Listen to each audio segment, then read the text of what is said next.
this time we have ceremonial manners and presentation, and it is my honor to call. I'm going to take a little things out of order, and actually it's under oral communication. And as you know, Cupertino is very famous for Apple Computer, and we're very honored to have Mr. Steve Jobs to come here tonight to give a special presentation. Mr. Jobs?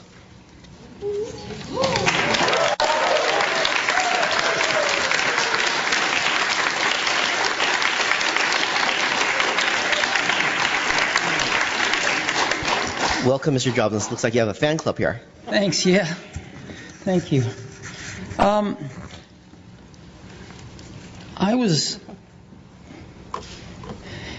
Apple's growing like a weed. And as you know, we've always been in Cupertino. Started in a little office park and eventually got the buildings we are in now at the corner of De Anza and 280. But and those buildings hold maybe 2,600 people, 2,800 people. But we've got almost 12,000 people in the area. So we're renting buildings, not very good buildings either, at an ever greater radius from our campus. And we're putting people in those. And it's clear that we need to build a new campus. So we're just out of space. And that doesn't mean we don't need the one we've got. We do need it. But we need another one to augment it. And so we've got a plan that lets us stay in Cupertino. And we went out and we bought some land. And this land is kind of special to me. When I was 13, I think, I called up Hewlett and Packard were my idols. And I called up Bill Hewlett because he lived in Palo Alto and there were no unlisted numbers in the phone book, which gives you a clue to my age. And he picked up the phone and I talked to him and I asked him if he'd give me some spare parts for something I was building called a frequency counter. And he did, but in addition to that, he gave me something way more important. He gave me a job that summer, a summer job at Hewlett Packard, right here in Santa Clara off 280, the division that built frequency counters. And I was in heaven. Well, right around that exact moment in time, Hewlett and Packard themselves were walking on some property over here in Cupertino, in Prune Ridge. And they ended up buying it. And they built their computer systems division there. And as Hewlett Packard has been shrinking lately, they decided to sell that property and we bought it. We bought that and we bought some adjacent property. All used to be apricot trees, apricot orchards, and we've got about 150 acres. And we would like to put a new campus on that so that we can stay in Cupertino. And we've hired some great architects to work with, some of the best in the world, I think. And we've come up with a design that puts 12,000 people in one building. I mean, think about that. That's rather odd. 12,000 people in a building, in one building. But we've seen these office parks with lots of buildings, and they get pretty boring pretty fast. So we'd like to do something better than that, and I'd like to take you through what we'd like to do. So this is supposed to work here. There we go. Can you see this? Yep. Yes, we can. Great. So here's where we are today, which is on Infinite Loop Drive, again at the intersection of De Anza and 280. Mr. Jobs, you can actually draw on the screen. That's how high-tech we are. Oh, good. Use your finger. So instead of pointing in the air, you can just draw. I don't really need to draw on the screen. It's okay. You can see it clearly. And what we've done is we've bought this land right here. We tried to buy the apartments in the corner, but they're not for sale, so we couldn't buy those. But we bought everything else. And the campus we'd like to build there is one building that holds 12,000 people. And it's a pretty amazing building. Let me show it to you. It's a little like a spaceship landed. But there it is. And it's got this gorgeous courtyard in the middle, but a lot more. So let's take a closer look at it. It's got curve. It's a circle, and so it's curved all the way around. As you know, if you build things, this is not the cheapest way to build something. There's not a straight piece of glass on this building. It's all curved, and we've used our experience in making retail buildings all over the world now. We know how to make the biggest pieces of glass in the world for architectural use. And we want to make the glass specifically for this building here. We can make it curved like this all the way around the building. And you can see what it will look like. It's pretty cool. Again, today, about 20% of the space is landscaping. Most of it is a big asphalt parking lot. Several big asphalt parking lots. So 20% of it is landscape. We want to completely change this, and we want to make 80% of it landscape. And the way we're going to do this is we're going to put most of the parking underground, so that we can have 80% be landscape. And you can see what we have in mind. I mean, there's nothing like this on the property now. It's pretty bad. Today there are 3,700 trees on the property. We'd like to just almost double that. We've hired one of the senior arborists from Stanford, actually, who's very good with indigenous trees around this area. So we'd like to plant a lot of trees, including some apricot orchards. And again, you can see what it might be like. And this is some of the infrastructure. The main building, we have parking underneath the main building, and that's not enough, unfortunately, and we have a parking structure here as well. The building's 4 stories high, as is the parking structure. So there's nothing high here at all. We want the whole place human scale. It's actually about the same as what we have in Cupertino right now. And an energy center, we deal with people sitting at computers all day writing software. And if the power goes out on the grid, we get to send everybody home. So we have to have backup power to power the place in the event of brownouts and stuff. And I think what we're going to end up doing is making the energy center our primary source of power, because we can generate power with natural gas and other ways that can be cleaner and cheaper, and use the grid as our backup. And we think that makes more sense. We've got an auditorium because we put on presentations much like we did yesterday, but we have to go to San Francisco to do them. And a fitness center and some R&D facilities. These are just things where we do testing, and we need some buildings to test in, and there's hardly any people in them. So this is roughly the kind of thing that we're thinking about. And we're thinking about 12,000 people. I put 13 on the slide just because we may get a little luckier than 12,000.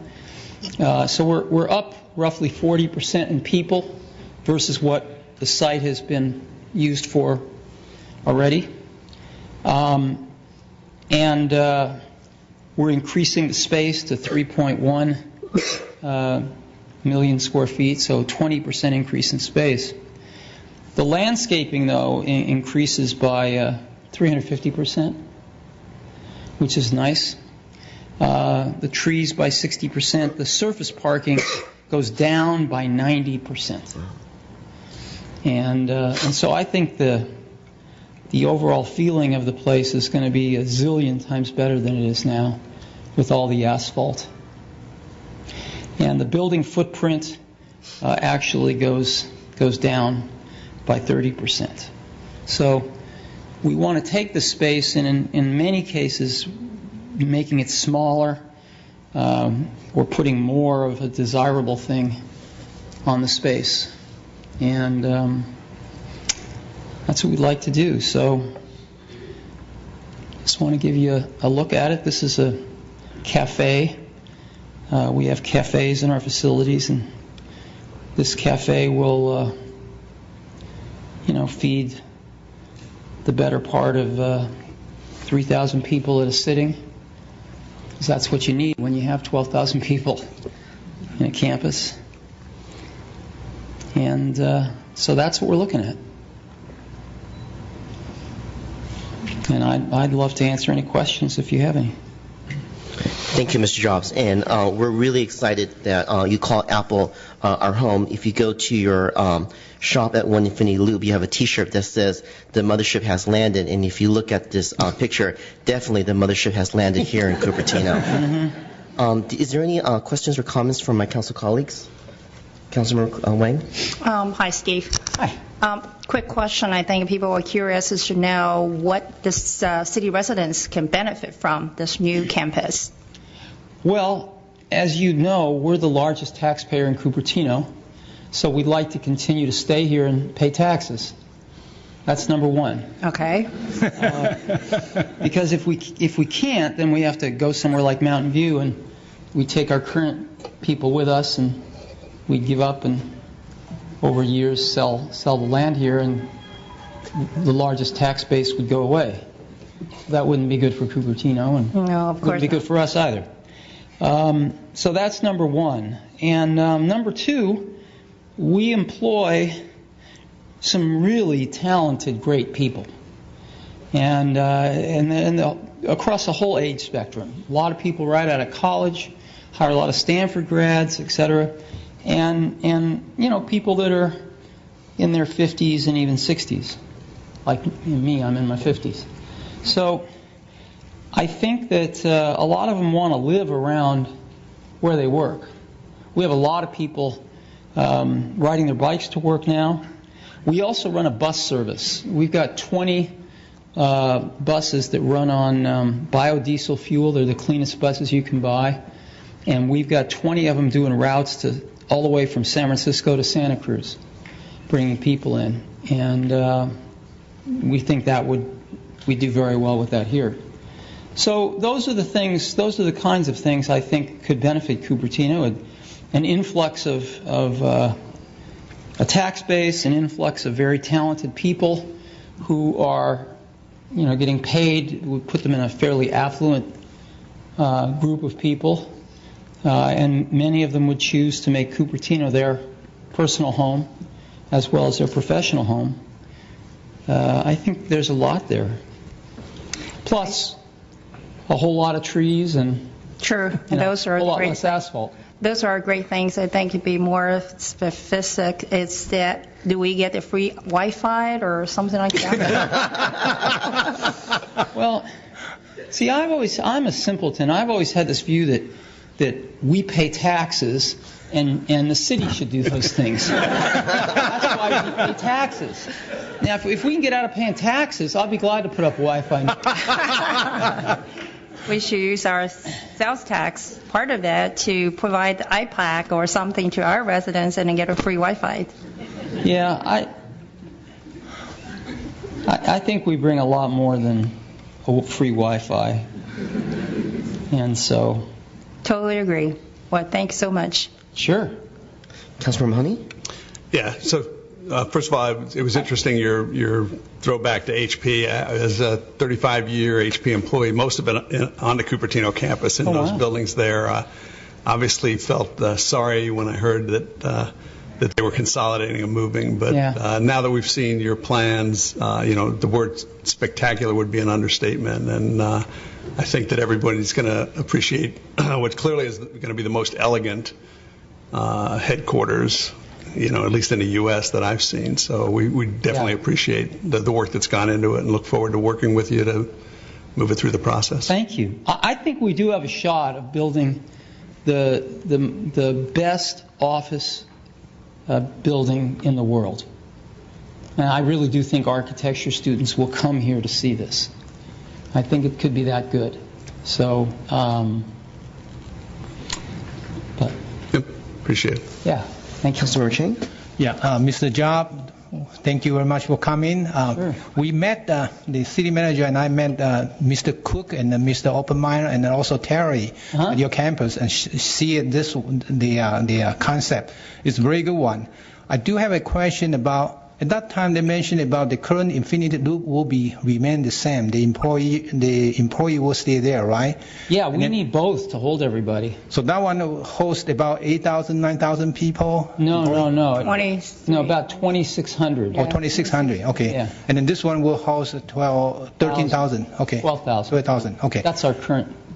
All right. So then my concern is, last time I forgot to ask Terry about the safety issue, because you have only one building, has so many people there, so all the safety will be put into consideration, like a fire, everything. Oh, of course. Okay. Yeah, no, we spend a ton of time identifying and hiring what we think are the best people in the world at doing what we do. The last thing we want is for anybody to get hurt. Okay. So, yeah, of course, we're going to, the whole building has to be designed with pretty precise requirements for safety, but we'll even go beyond those. Sure. And then the second question is, because the increase of the employment, the resident is concerned also about the traffic. So you have any plan to alleviate the traffic? Well, we're not increasing the employment by much. You're not? No. Okay. It's by like 20%. So we're not increasing it by much. Okay.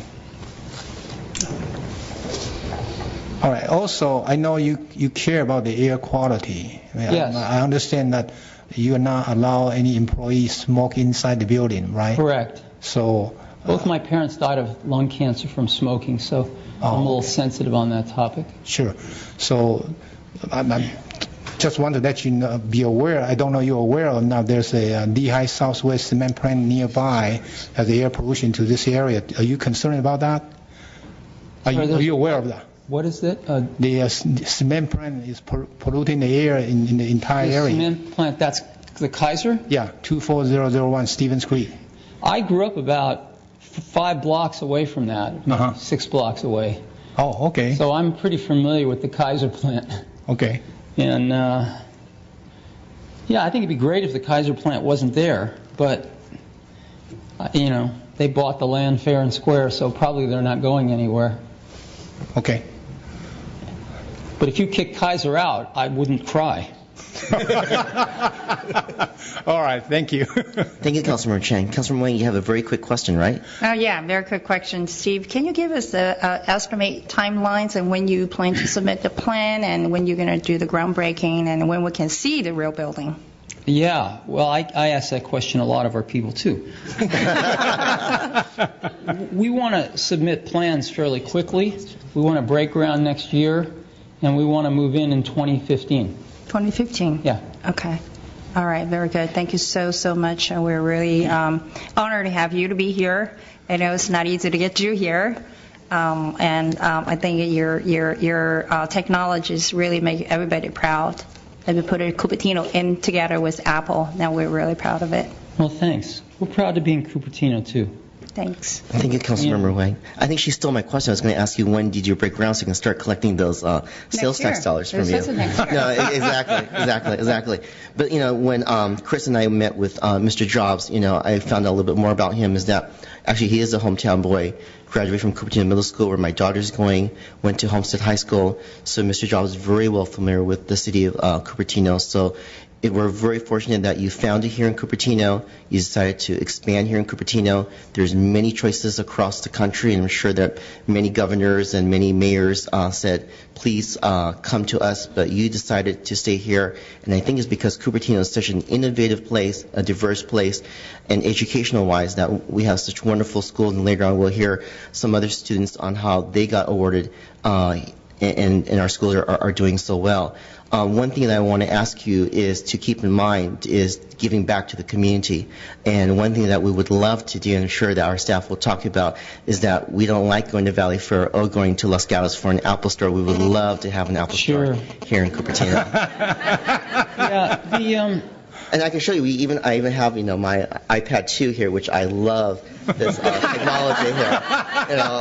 So if it cooperates with me, but this is wonderful. It's a wonderful technology, and my 11-year-old just loves this iPad 2.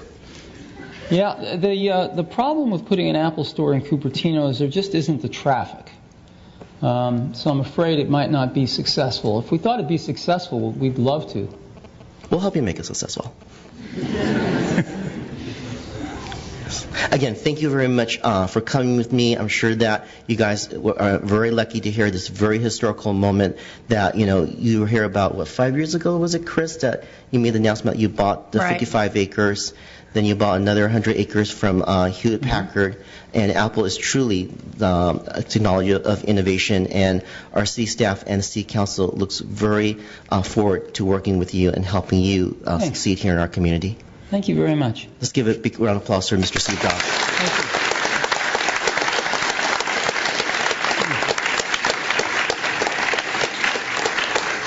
Well, we'll get back to working on our plans so we can get back to you as quick as possible. Sure. Thank you very much, Mr. Jobs. Thanks. Thank you.